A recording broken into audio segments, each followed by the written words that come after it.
El título de la enseñanza es así. ¿Puedes ver la pantalla? Fuera de la iglesia, pero estoy con Dios. ¿Has oído esa frase? ¿Le has oído a personas decirla? Yo no estoy en la iglesia, pero sí estoy con Dios. Si has oído a mucha gente decir eso, vamos a ver qué tan verdad es eso, qué tan bíblico y respaldado por Dios es eso, o si es una frase más de nuestra rebelión y de nuestro autoengaño. Jeremías 43 dice: ahora el Señor ha cumplido sus amenazas. Todo esto le ha pasado, ¿por qué? Léelo en rojo conmigo. Pecaron contra el Señor y desobedecieron su voz. Entonces recordamos que la desgracia le vino a Israel más o menos 5 siglos, 6 siglos antes de Cristo. La gran potencia Babilonia, hoy conocemos como Irak, invadió Israel. Violaron mujeres, esclavizaron hijos, asesinaron sus hombres.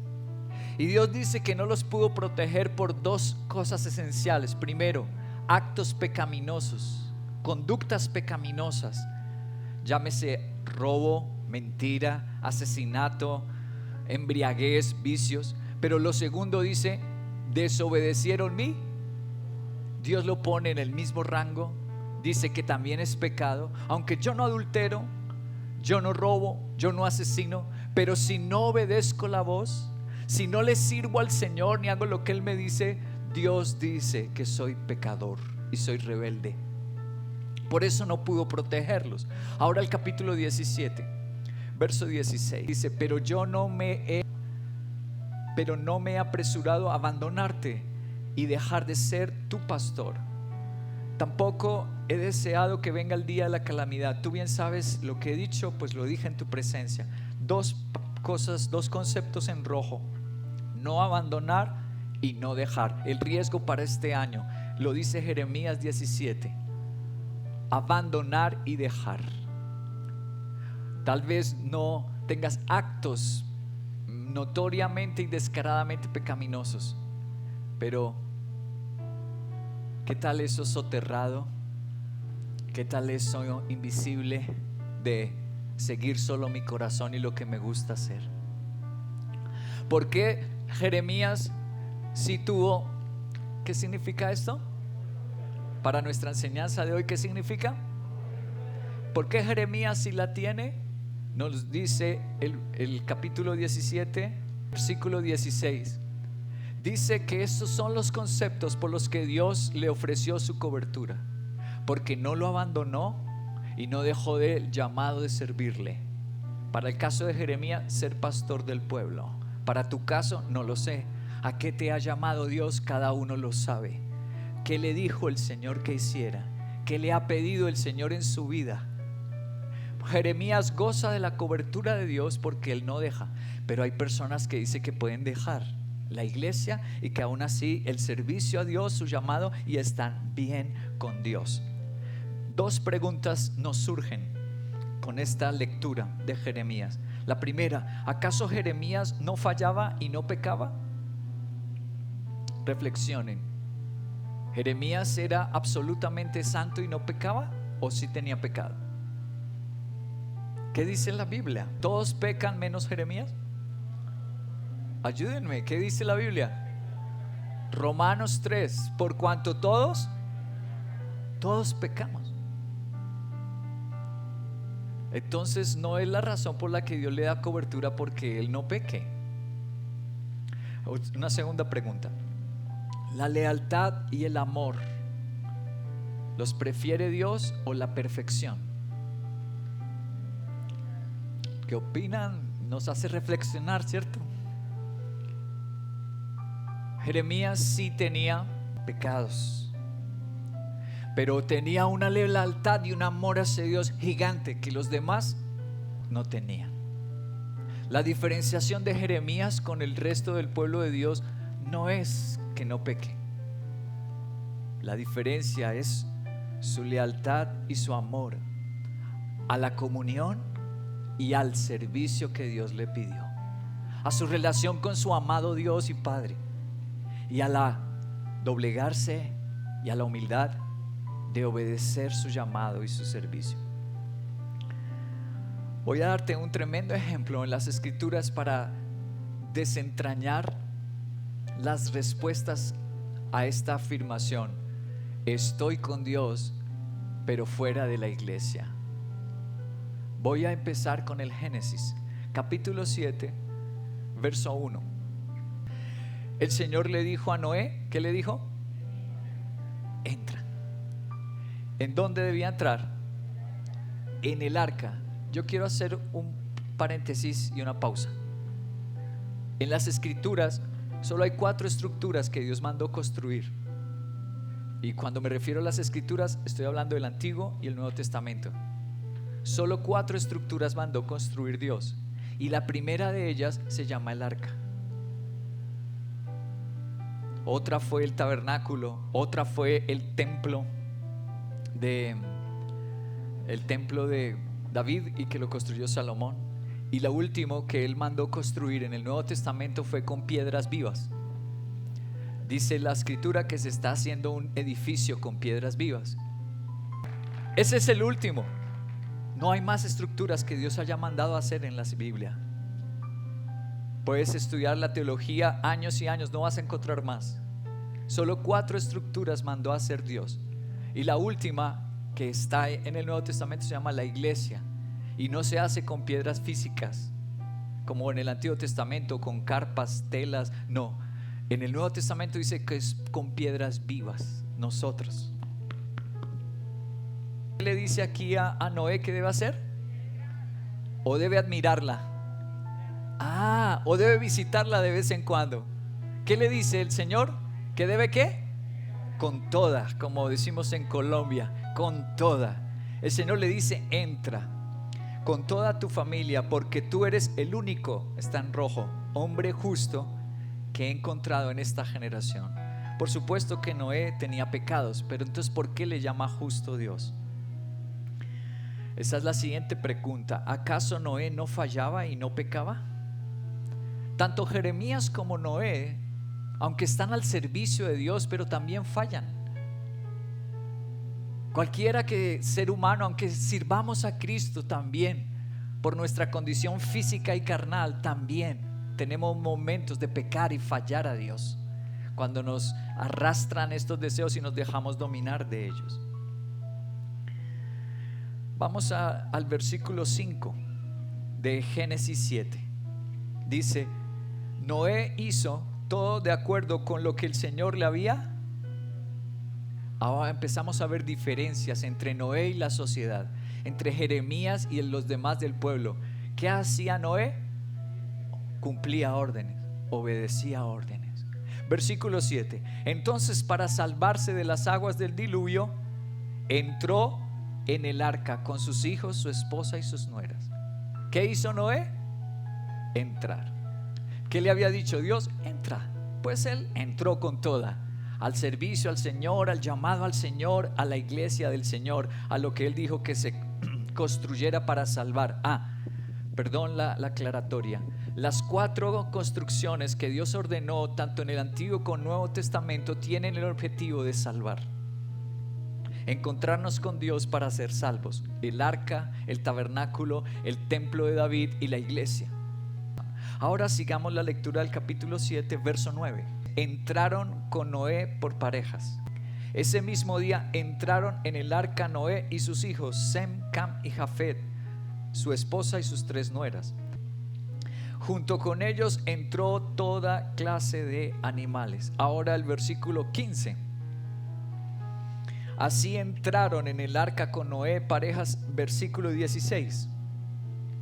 Entraron un macho y una hembra de cada especie. Y hasta aquí dejo. Yo creo que es suficiente la muestra en solo un capítulo. ¿Cuál es la insistencia de Dios? ¿Entrar a qué? A la estructura que Él me había mandado a hacer. En el Nuevo Testamento solo hay una estructura que Él manda hacer: las puertas del Hades no prevalecerán contra mi iglesia. Esta es la roca y sobre ella construiré mi iglesia. ¡Wow! ¿Y cuál es la orden de Dios? Y si entramos, ¿qué tenemos?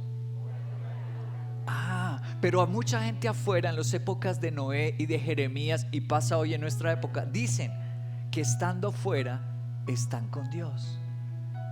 Eso es posible, eso suena muy bonito, romántico, poético. Creo que pueden hacer hasta canciones, pero son puras mentiras que rayan en la herejía. Nuestro Señor sí ofrece cobertura, se la dio a Jeremías, se la dio a Noé con su familia, hasta las nueras. Él quiere salvarnos, como dice Hechos de los Apóstoles capítulo 16. Cree en el Señor Jesucristo, será salvo. ¿Y quién? El mensaje de Dios para Noé y su casa, para la primera estructura que manda construir para encontrarse con los humanos y para salvarlos, les dice: entren. No pueden rodearla, no pueden admirarla, no pueden solo visitarla, dice Dios, tienen que entrar con toda.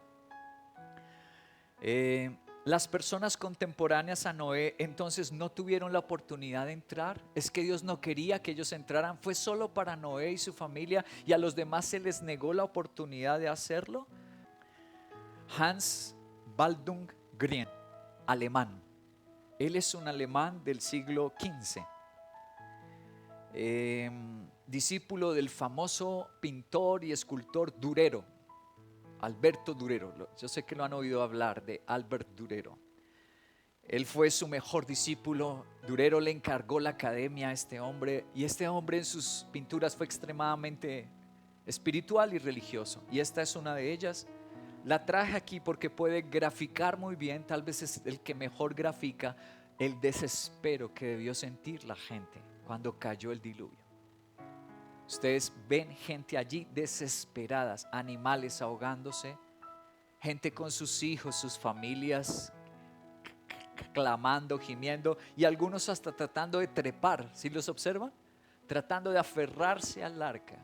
Yo creo que Hans Baldung Grien se acercó mucho a la realidad al poner en esta pintura la historia y el evento histórico y real del arca de Noé. Y nos hace pensar, ¿será que esa gente que estaba allí no tuvo la oportunidad? Solamente se la dio Dios a Noé con su casa. Segunda de Pedro, capítulo 2, versículo 5. Dice así: tampoco Dios perdonó al mundo antiguo cuando mandó un diluvio sobre los impíos, aunque protegió a 8 personas, incluyendo a Noé, que se la pasaba comiendo y durmiendo solo, predicador de la justicia. Estamos viendo lo mismo que en Jeremías. 2 hombres pecadores, pero se esmeran por obedecer y se esperan por servirle al llamado de Dios de predicar. Jeremías dice: porque yo no dejé de ser pastor, porque yo no abandoné mi llamado, Señor.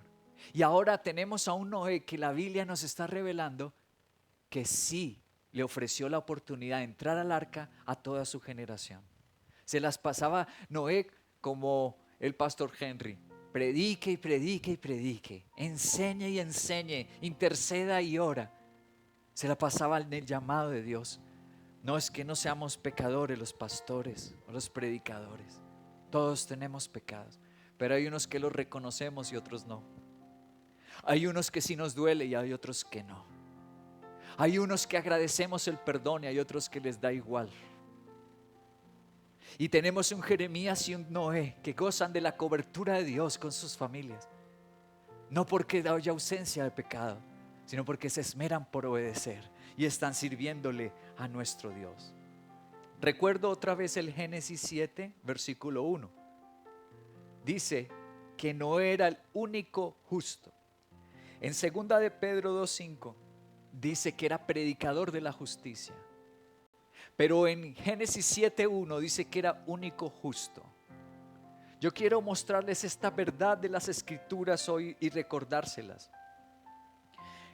Con Abraham, Génesis 15:6. Mira esta verdad de Dios en Abraham. Dice: Abraham creyó al Señor y el Señor se lo reconoció como justicia. Tanto Noé, Dios le dice justo y único justo en su generación, como a Abraham le está diciendo que es justo, como a Jeremías le dice que es justo. No dice que Abraham haya hecho cosas demasiado rectas o perfectas. No fue la perfección de las obras. ¿Qué fue?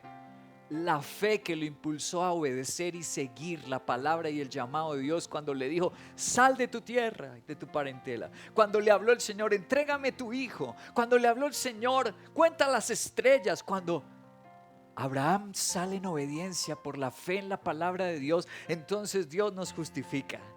Delante de Él ya somos declarados inocentes, pero somos culpables todos de pecado. Eso se llama gracia. Alaba al Señor. Esa es la gracia. ¿Para quiénes? Para los que creemos. ¿Y qué creemos? La Biblia. Y la obedecemos.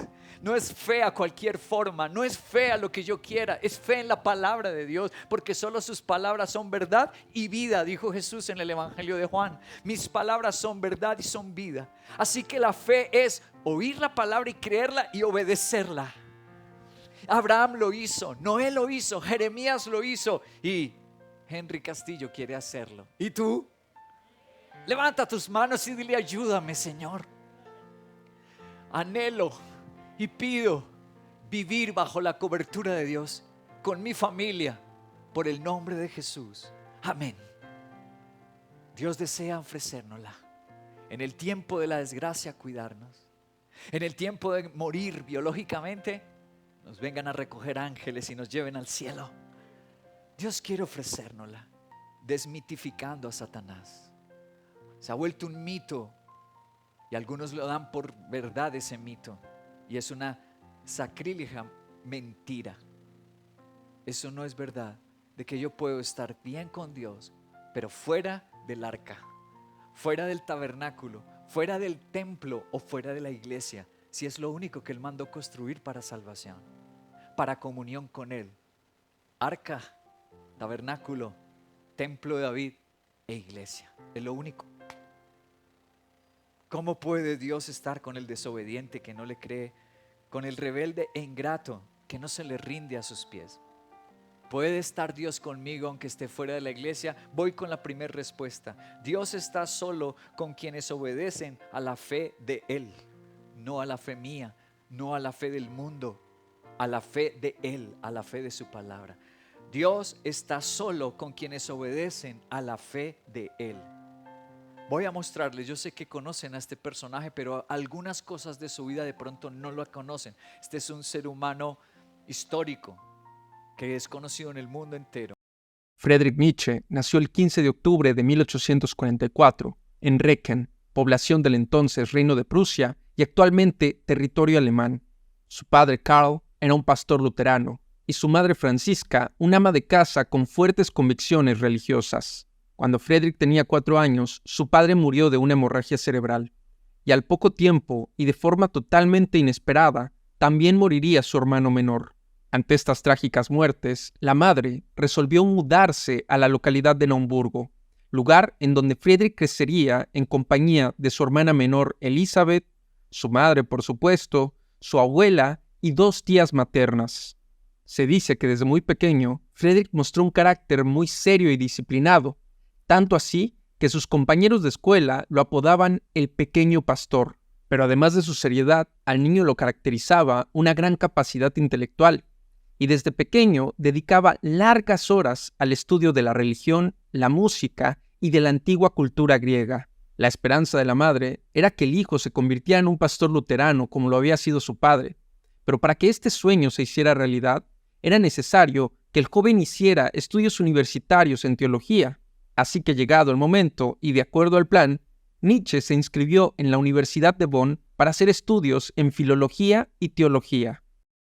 Ok, tal vez este aspecto de la vida de Friedrich Nietzsche no todo el mundo lo conoce. ¿Cuál aspecto? Su dimensión espiritual. Tenía un llamado divino, porque ¿quién puede planear nacer en el hogar de un bisabuelo pastor, abuelo pastor, papá pastor? ¿Quién puede planear eso? Que su mamá, a pesar de no tener dinero, porque se murió el hombre de la casa, el que trabajaba, pero logra que le abran las puertas en la universidad, una de las mejores del mundo, la de Bonn, en Alemania. Mira eso. Había un plan divino, y él tenía la fe, pero en la universidad, al medio de la universidad, se quebró su espíritu, su conciencia se manchó y el corazón se endurece. Se alejó Friedrich Nietzsche de Dios. Vamos a ver una de sus primeras publicaciones, libros. Friedrich Nietzsche, La Gaya Ciencia. Este es el libro que lo volvió famoso. Uno de sus primeros escritos, La Gaya Ciencia o La Jovial Ciencia. Aquí abiertamente proclamó su ateísmo. Salió del closet y se declaró ateo en medio de una sociedad bastante cristianizada, una sociedad de Martín Lutero. Bueno, voy a mostrarles una fracción del libro donde él se declara ateo. Dios ha muerto. ¿Habían oído esa frase? Yo la he traído aquí varias veces, he hecho el comentario. Dios sigue muerto y nosotros lo hemos matado. ¿Qué ha sido de Dios? ¿Qué son de estas iglesias sino tumbas y monumentos fúnebres de Dios? Dios ha muerto, Dios sigue muerto y nosotros lo hemos matado. Ahí es donde él abiertamente expresa que va a forjar y desarrollar un nuevo concepto y nuevo valor, y que Dios no se necesita para una nueva sociedad. ¿Cuál es el desenlace de él? Pues por supuesto, como lo sabemos, ¿qué perdió Nietzsche? Se rompió una herencia de bendiciones que venía viviendo su abuelo, viviendo su padre, viviendo su mamá. Ya la familia, ahora vemos una decadencia en Nietzsche. Ya no tiene la cobertura. Él, como ustedes saben, termina demente en un hospital, en un manicomio. Como ustedes saben, termina ciego y con sífilis, con un montón de enfermedades. Ya no tiene la ¿qué? Pero su bisabuelo, su abuelo, su papá, hasta ancianos veían bien. Dios les protegió y les dio vigor y salud. Sí, pero este hijo, como uno de los hijos de Adán y Eva, decide el mal. Abel decide el bien. Abel quiere aprender las lecciones de los errores de sus padres, pero Caín no. Eso pasa con Friedrich Nietzsche. ¿Cuál es su último libro? Mi hermana y yo. Después de su muerte, su hermana sacó los escritos, los últimos escritos de Nietzsche. Y por eso le llamaron a ese libro así, Mi hermana y yo. Que lo que hace en ese libro es hablar del odio que le sentía a su familia. Es que uno sin Dios no puede amar. Solo Dios es amor. Y el que no tiene a Dios no puede amar como Dios ama. Entonces a su familia, que es la que lo cuida al final, su hermana es la que lo cuida en el manicomio, la que lo patrocina y le da el dinero, pero él la odia. Mira lo que dijo en ese libro. Los gusanos del ataúd se preparan para devorar mi orgullo, todos mis sueños y mis esperanzas. Soy más miserable que el judío agonizante de la cruz. ¿A quién se refiere? Pues a Cristo. Pero no oso gritar mi miseria a Dios como Él lo hizo, porque Jesús en la cruz gritó: Padre, Padre, en tus manos. Y Nietzsche dice: olvídenlo, yo no voy a gritar, aunque se estaba muriendo. ¿Descenderá el anticristo hasta la cobarde flaqueza de Cristo? ¿Cómo es que se llamaba él? El anticristo. Venciste, Galileo, en el corazón de tu peor enemigo.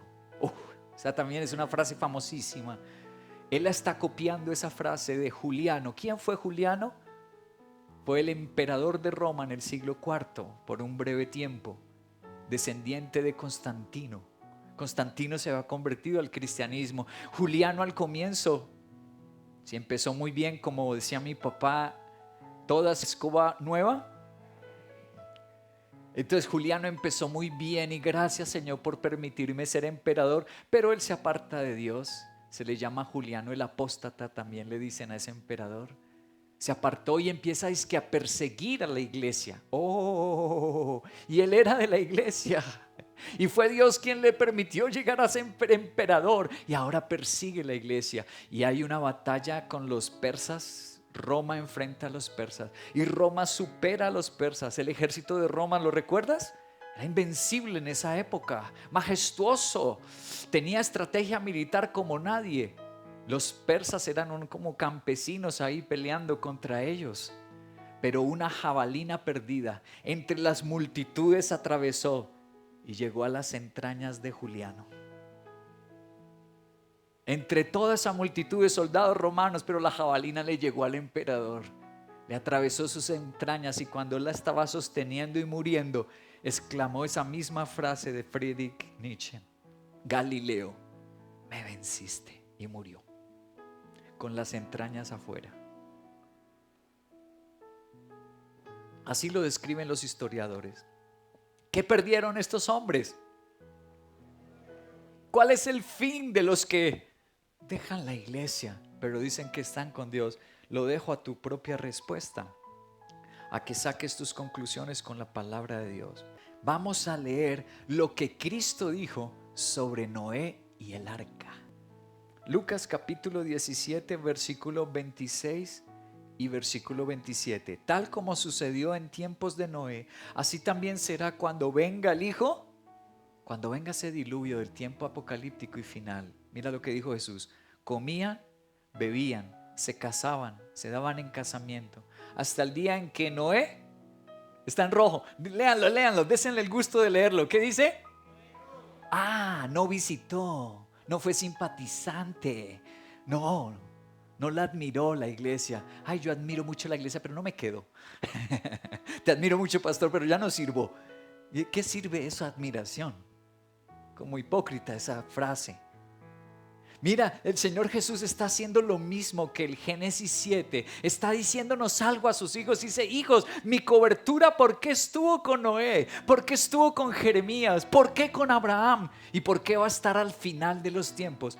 Porque entren a lo que yo mandé construir. ¡Wow! Una alabanza a nuestro Señor. ¡Qué lindo nuestro Señor Jesús! No hay nada confuso en la Biblia. Todo es muy claro en las Escrituras cuando tenemos al Espíritu Santo. Sin el Espíritu Santo, no entiendo la Biblia. Pero cuando tenemos el Espíritu del Señor, todo se vuelve muy claro. Ya lo comprendemos. La Biblia no tiene cabos sueltos. Tiene un perfecto orden. Tiene un inicio y un final. El arca representaba la iglesia que iba Dios a traer. ¿Por qué el arca tenía que tener 3 pisos? Porque Dios es trino, Padre, Hijo y Espíritu Santo. ¿Pero por qué una sola ventana? Porque a pesar de que son 3, es uno solo y tenía que tener una sola ventana. Cuando vamos aprendiendo del Espíritu Santo y teniendo relación con Dios, la entendemos. Sigamos en Lucas 17, pero el versículo 27 y 28. Dice: comían, bebían, se casaban. Lo mismo que acabamos de leer en el verso anterior. Se daban en casamiento hasta el día en que Noé entró en el arca. Entonces llegó el diluvio, los destruyó a todos. Lo mismo sucedió en tiempos de Lot. Y ahora entramos a ver a otro personaje que tuvo la cobertura de Dios, que Dios lo salvó. No solo a Noé, no solo a Jeremías, no solo a Abraham. Ahora vemos a Lot. Y dice el Señor: comían, bebían, compraban, vendían, sembraban y edificaban. Lee las palabras solo en rojo, por favor. Comer, beber, no embriagarse. No está hablando de embriaguez, está hablando de la bebida normal. Beber, casarse, sigue, comprar, ¿qué más? Vender, ¿qué más? Sembrar, ¿y qué más? Les pregunto, ¿son actividades pecaminosas? Una vez más, ¿son actividades pecaminosas? No, cuando las cosas buenas reemplazan la voluntad de Dios. El Señor no menciona a los adúlteros, a los satánicos. El Señor no menciona a las prostitutas. Menciona a gente que está haciendo actividades buenas, pero no entraron. Eso es intencional. Eso no es casualidad. Son palabras de Cristo. Y Él está diciendo: había gente con actividades buenas, pero no entran a la iglesia. No obedecen mi llamado y no me sirven. Y ellos están diciendo lo que mucha gente allá afuera dice: es que no mato, es que a quién estoy haciéndole daño, a mí que el pastor no me venga a molestar, no me enjuicie ni me critique nadie, déjenme tranquila, mi vida. ¿Es su vida? ¿Cuánto pagó por un cabello? ¿Cómo fue que se hizo sus uñas? ¿Es su vida de verdad? No, nada nos pertenece, todo es del Señor. Pero cuando nos hemos ensuciado la conciencia, endurecido el corazón, decimos frases así de mentirosas. Es mi vida. Y Dios está conmigo porque no tomo, no fumo. ¿De verdad? Si la salvación no es por buenas obras, es por fe en obedecer la palabra, no fe a mi manera. Entonces Dios insiste, Noé y Lot entraron. Ay, qué estremecedor es esto. Obediencia a la fe es reemplazada por la moralidad y por las buenas obras. Por eso Dios no pudo darle cobertura y salvar a los demás, a las demás personas que rodearon a Noé, que rodearon a Lot, que rodearon a Abraham o a Jeremías. ¿Por qué no las pudo salvar? Porque se apoyaron en su buena moral. Es que yo estoy construyendo mi casa, edificándola. Es que yo estoy comprando para proveerle a mi familia. Es que yo... Y por eso no entraron, porque se sentían buenos. Y resulta que bueno no hay ni uno, dice la Biblia. La salvación y la cobertura de Dios es por obedecerle a la fe en su palabra. Poner nuestra fe y obediencia en la palabra de Dios. Voy para la segunda afirmación y respuesta al tema de hoy. Dios recompensa a los que permanecen adentro porque se paga un precio. No es fácil permanecer en la iglesia. No es fácil permanecer en el arca. ¿Cuánto tiempo le tocó esperar allá dentro del arca a Noé? ¿Cuánto duró el agua en retirarse y el poder bajar? 1 año. No, 40 días y noches fue lo que llovió. Pero el diluvio se mantuvo durante 1 año. ¿Ustedes lo recuerdan? ¿Cuánto demoró construyendo el arca? 100 años. Permanecer en la iglesia no es sencillo. Entonces Dios recompensa al que permanece adentro porque hay un precio que se paga. Vuelvo a las palabras de nuestro Salvador Jesucristo. Lucas 17, 28 y 29 dice: Lot. Se menciona a Lot, a los tiempos de Lot. Entonces nos hace pensar, no solo Noé pagó un precio, sino Lot también pagaría un precio. Vamos al Génesis, devolvámonos al capítulo 19, versículo 9. ¿Sí pagó un precio? Miremoslo. Quítate de ahí, le contestó la gente, y añadieron: este ni siquiera es de aquí, es un inmigrante. ¿Ahora nos quiere mandar? Pues ahora te vamos a tratar peor que a ellos, que a los ángeles. Entonces se lanzaron contra Lot y se acercaron a la puerta con intención de ¿qué? Derribarla. ¿Sí pagó un precio Lot o no pagó un precio? Noé pagó un precio, Lot pagó un precio. ¿Y Jeremías pagó un precio Jeremías o no? Vamos al capítulo 20 de Jeremías, versículo 2. Dice: mandó que lo golpearan. ¿Felicitaron a Jeremías? Mandó que golpearan al profeta Jeremías y que lo colocaran en el cepo, ubicado en la puerta superior de Benjamín, junto al templo del Señor. Querido, tú decides entrar a la iglesia y entrar al servicio a Dios, y habrá gente que te golpee. De pronto no físicamente, pero emocionalmente sí. Serán inclementes. Algunos te dirán: fanático loco, lambón del pastor. Perdonen tan cruda mi expresión, pero son las palabras más suaves que dice la gente. Sí, van a haber heridas. Por eso nuestro Padre, a los que permanecemos adentro, nos va a recompensar. Gloria al Señor. ¿Soy el Jeremías o soy el Lot o soy el Abraham o soy el Noé? Bendito sea el Señor. Permanecer adentro se paga un precio. Hay pedradas, hay ofensas, hay ingratitudes, hay traiciones, hay murmuraciones, hay envidias. Se paga un precio. A veces la misma familia te hace la guerra. Pero quiero recordarte esto: los que permanecemos adentro vamos a tener recompensa, la cobertura de nuestro Dios. Quiero apoyarme en un ejemplo que me gustó, este librito, La Santidad de Dios. Este es un teólogo estadounidense que murió hace pocos años. Voy a leer en la página 65. Escucha, linda, la ilustración que usa este teólogo Robert Charles Sproul en el libro de la Santidad de Dios. Dice: no todos aplauden el éxito.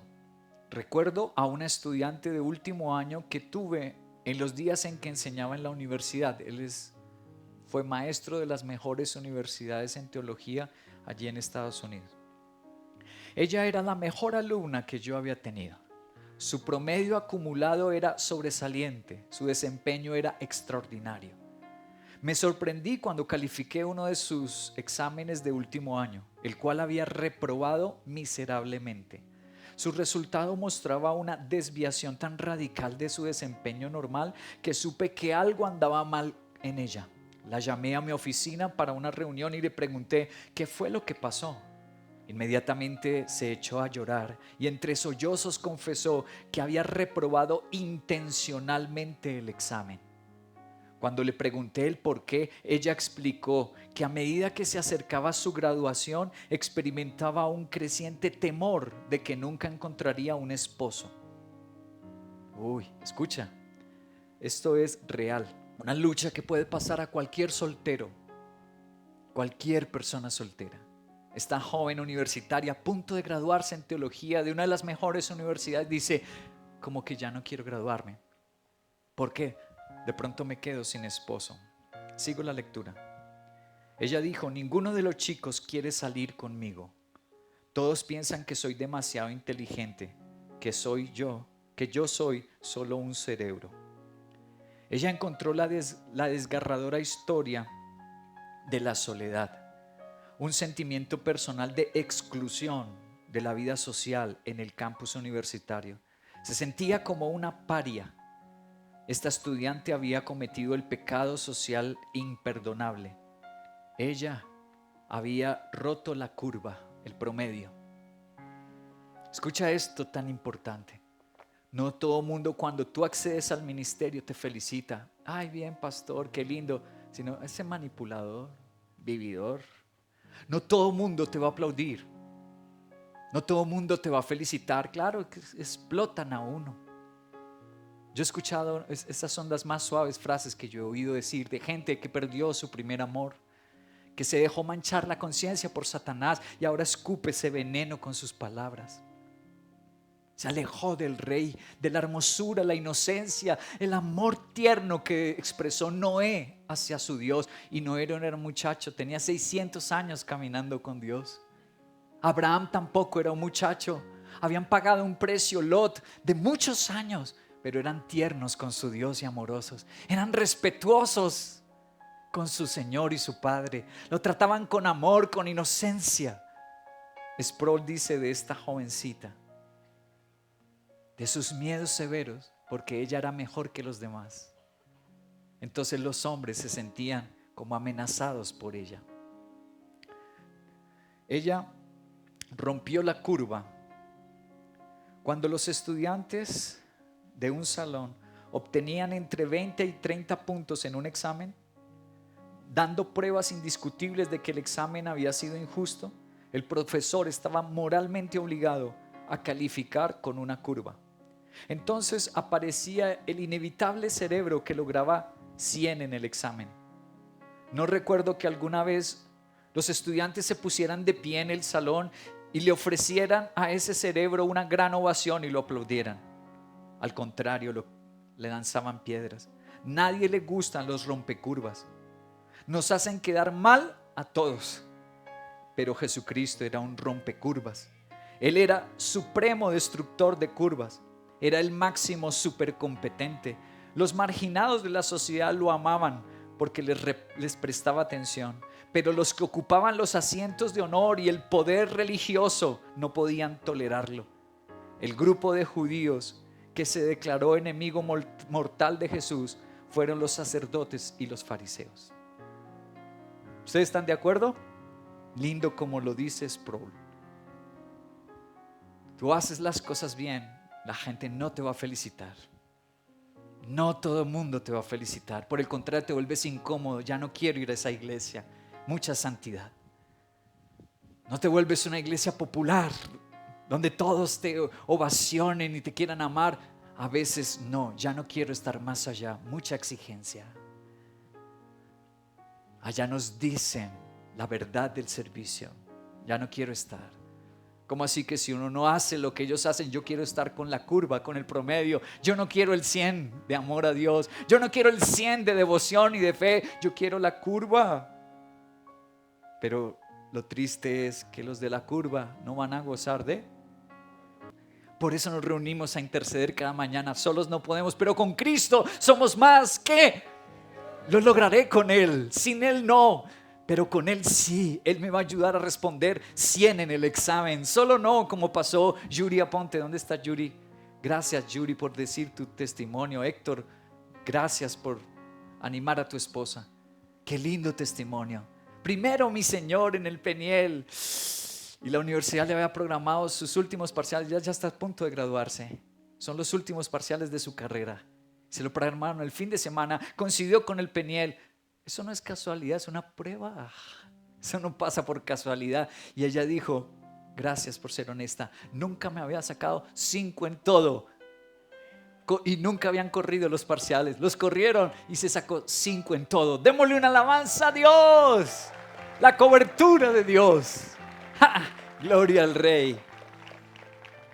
La última respuesta a esta gran mentira de que Dios puede estar con los que están fuera de la iglesia, los que no entran. La última respuesta, los que permanecen adentro somos los necesitados. Ay, que se creen los muy buenos y los perfectos. Al contrario, nos sentimos los más necesitados, por eso nos quedamos en la iglesia. Así como los peces no pueden sobrevivir fuera del agua, así yo siento que yo no seré un buen padre. No es que lo sienta, lo sé. Yo no seré un buen esposo, yo no seré un buen ser humano, a no ser que esté en las aguas de la iglesia, obedeciendo a mi Señor. Yo soy un pez del agua de Dios, del océano divino.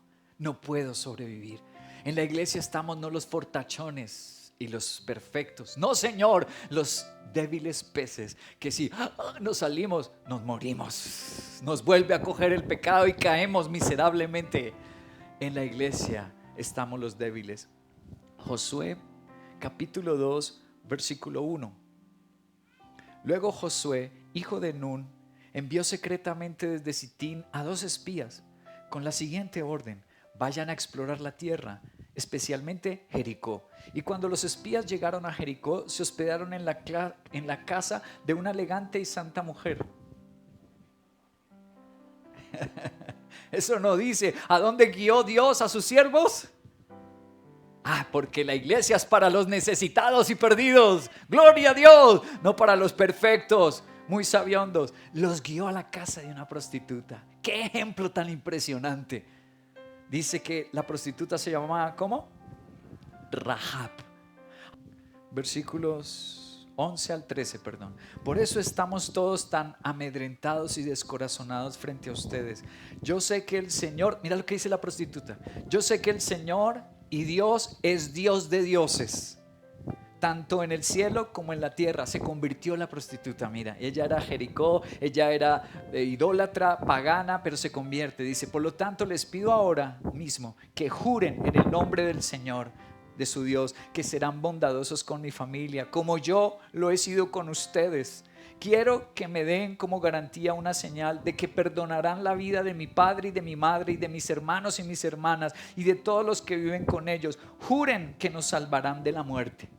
Mira esta prostituta, qué fe tan hermosa, y por eso está en la Biblia.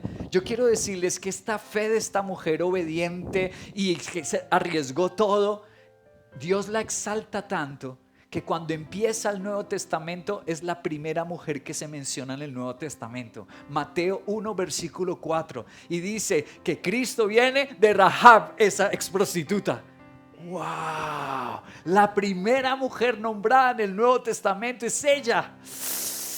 Algunos pensaban que era María la Virgen. No, fue Rahab, la prostituta, la primera que Dios nombró, la primera usada para traer al Mesías. No fue María, fue Rahab.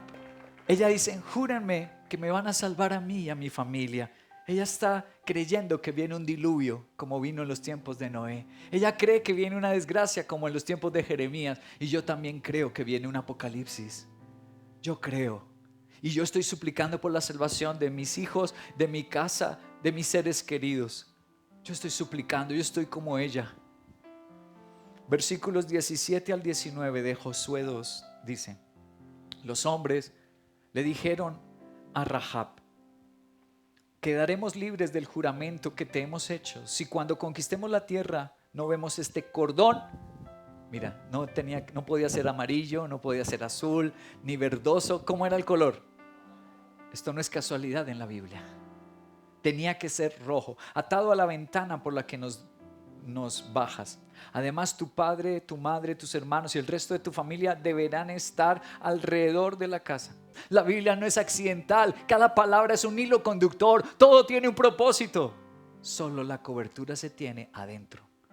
Dice que tenían que estar adentro, reunidos en la casa. Quien salga de la casa en ese momento será responsable de su propia vida. Nosotros seremos inocentes. Solo nos haremos responsables de quienes visiten de vez en cuando, admiren la casa. No. ¿Quiénes? ¿De quiénes? Permanezcan en la casa. Y si alguien se atreve a ponerles la mano encima, bueno, ellos iban a responder y a defender. Con este magno ejemplo concluyo la enseñanza de hoy. No es accidente, no es casualidad. La teología es perfecta, sorprendente. La teología de la Biblia, del cristianismo. Es un conjunto, es una unidad. Y cada partecita es un hilo. Es un pedazo, una pincelada para una gran pintura de salvación. El rojo, ¿por qué tenía que ser rojo? Díganlo. Gracias, iglesia. ¿Por qué tenía que ser rojo? ¿Por qué en los tiempos de Moisés? ¿Por qué tenía que ponerse sangre de un cordero? ¿Por qué? Por la sangre del Señor Jesucristo. ¿Y dónde los protegería Dios allá en el Éxodo? ¿Afuera, alrededor? Solo dentro. ¿Dónde protegería en los tiempos de Noé? Solo los que estén adentro. En Jeremías, en Lot y en toda la Biblia tú vas a ver este concepto. Pero es que cuesta, pastor. Cuesta. Pero es que hay sacrificios, los hay, por eso Dios recompensa a sus fieles. Solo el que permanezca hasta el fin, el que persevere hasta el fin, este será salvo. Voy a concluir con esta historia. 3,000 square feet of new gallery space, and that will make all the difference in the world. Let us, in a material way, increase the number of people, the range of people who feel at home in the museum. It would allow us to share more. It would allow us to show different works. It would allow us to connect to the artists of the future, to inspire them, and to deepen the legacy of the institution.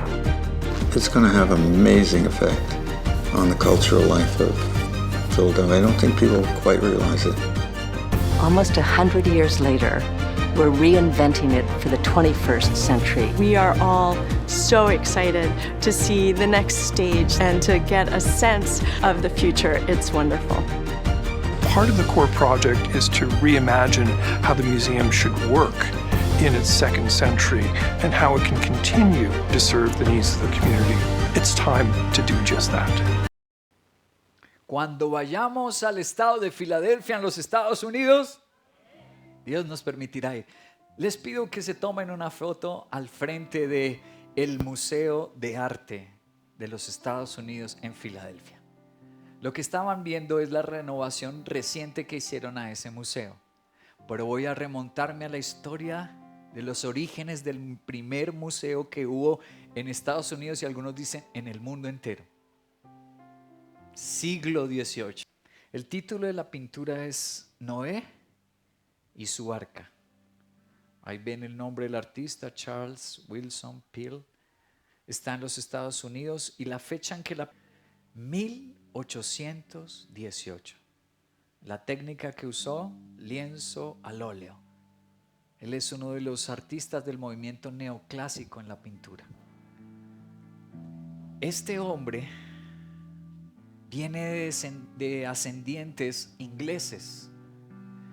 Final del siglo XVIII, su papá era de la aristocracia inglesa, era un hombre adinerado de la burguesía inglesa, el papá de Charles Wilson. Hizo un mal negocio, robó y estafó a unas personas, lo iban a colgar en Inglaterra.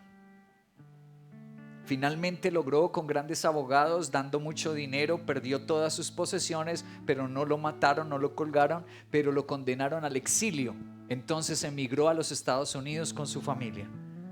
En los Estados Unidos, que estaban naciendo los Estados Unidos, las colonias, el papá de este hombre, de Charles Wilson, intentó otra vez hacer parte de la burguesía, pero ya tenía un estigma encima, así que no le abrieron las puertas. Este hombre era graduado de Cambridge. El papá de Charles Wilson era graduado de la Universidad de Cambridge, así que se dedicó a ser maestro. Murió siendo profesor. ¿Dónde creen que le abrieron las puertas a ese hombre para enseñar? En una iglesia. Las primeras escuelas en los Estados Unidos, los primeros colegios y escuelas las daban las iglesias. Así que, como Rahab, Dios ofreciéndole que se arrepintiera y volviera a la cobertura. Cuando tenía Charles Wilson 8 años, su padre muere. Su mamá no podía sobrevivir. Dicen los historiadores que lo único que tenía era 50 libras, era toda su riqueza. No podía sostener 6 hijos.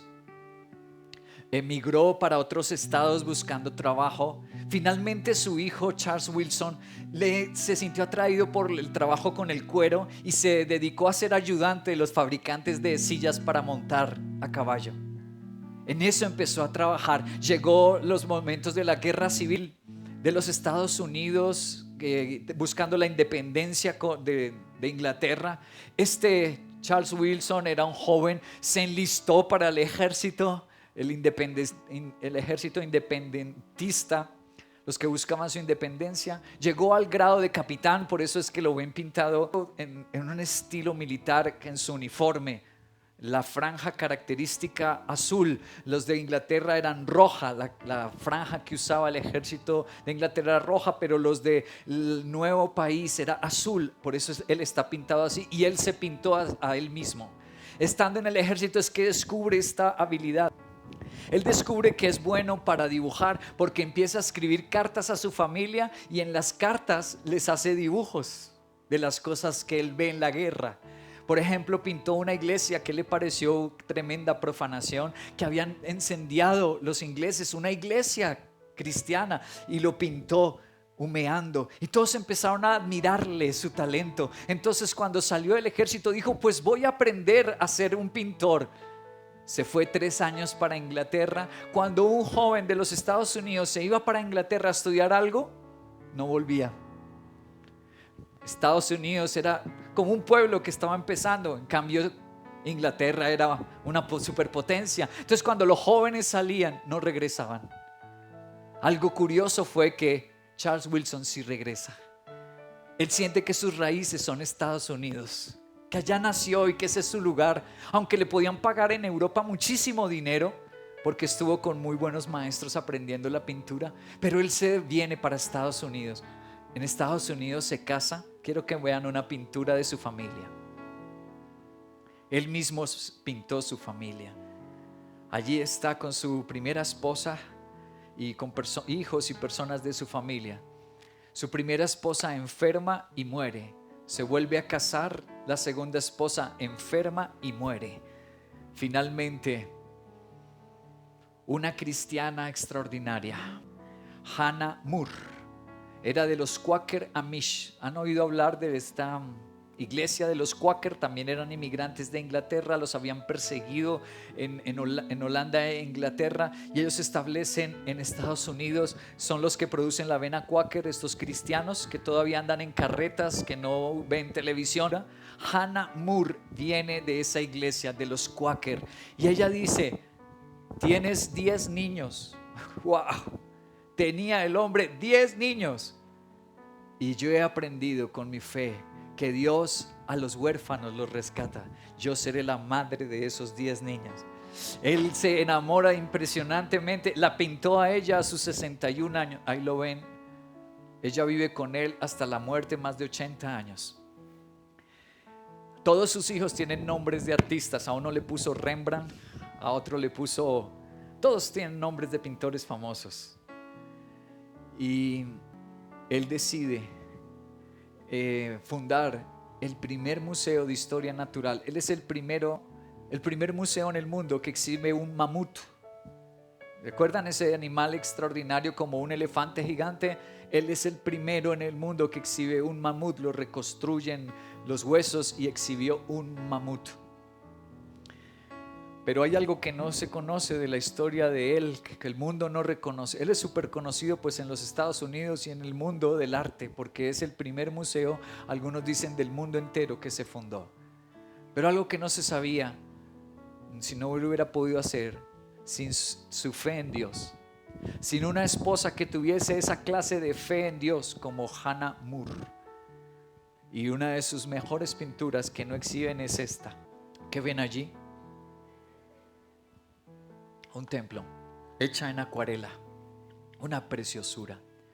Al mundo casi no le interesa y no muestran las pinturas casi no hablan de las pinturas de Noé que él pintó, de Jesucristo que él pintó, de los apóstoles y los milagros de la tormenta, de la multiplicación de panes, de todo eso. Él ha fascinado pintándolo, casi no lo muestran. Él se vuelve famoso es porque el mejor retrato que existe del presidente George Washington, primero de los Estados Unidos, lo pintó él. Pero este es su secreto y espero que sea el tuyo desde hoy. Así el mundo no lo reconozca. Nuestro secreto es vivir bajo la cobertura de Dios. Está en la iglesia del Señor. Este es nuestro secreto y lo fue para Charles Willson Peale y es para ti. Si te has quedado como él, huérfano, o piensas que no vas a poder sacar adelante tus hijos, él tenía 10. Dios siempre tiene un plan de redención, pero ese plan está dentro de la iglesia. Y hoy te dice a través de mí, de esta enseñanza, por favor, entra. Ya no más tu tibieza, tu dureza. Por favor, entra. Porque la cobertura de Dios solo está dentro del arca, del tabernáculo, del templo y de la iglesia.